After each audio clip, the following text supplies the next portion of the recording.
కాశ్మీర్ పహల్గాంలో భారతీయులపై జరిగిన టెర్రరిస్టుల దాడికి నిరసనగా టెర్రరిస్టుల దాడిలో చనిపోయిన వారి ఆత్మ శాంతించాలని కవులు, రచయితలు కొవ్వొత్తులతో నివాళులర్పించారు.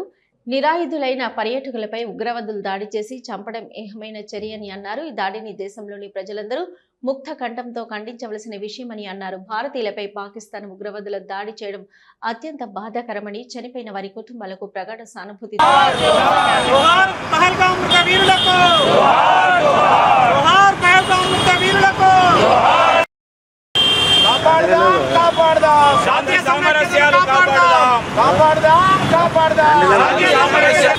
సివి కుమార్ తెలంగాణ రచయితల వేదిక అధ్యక్షత బాధ్యతలో ఉన్నాను.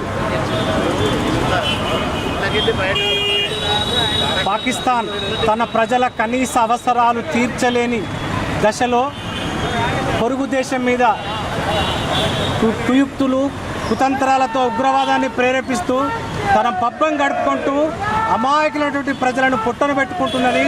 పాకిస్తాన్ ఇప్పటికైనా బుద్ధి తెచ్చుకొని తన ఉగ్రవాద ప్రయత్నాలు విరమించుకొని తన దేశ ప్రజలకు కనీస అవసరాలను అందించే దిశగా కృషి చేయాలి. ప్రజాస్వామ్యాన్ని నెలకొల్పుకొని తాను ఒక దేశంగా నిలబడాలి. లేనట్టయితే ప్రపంచ భూగోళం నుంచి పాకిస్తాన్ దేశం మరింత చెడ్డ పేరు తెచ్చుకొని అతి త్వరలోనే భారతదేశం చేసేటువంటి ప్రయత్నాలలో తప్పకుండా ఓడిపోక తప్పదు. ఉగ్రవాదానికి ఓటమి తప్పదు.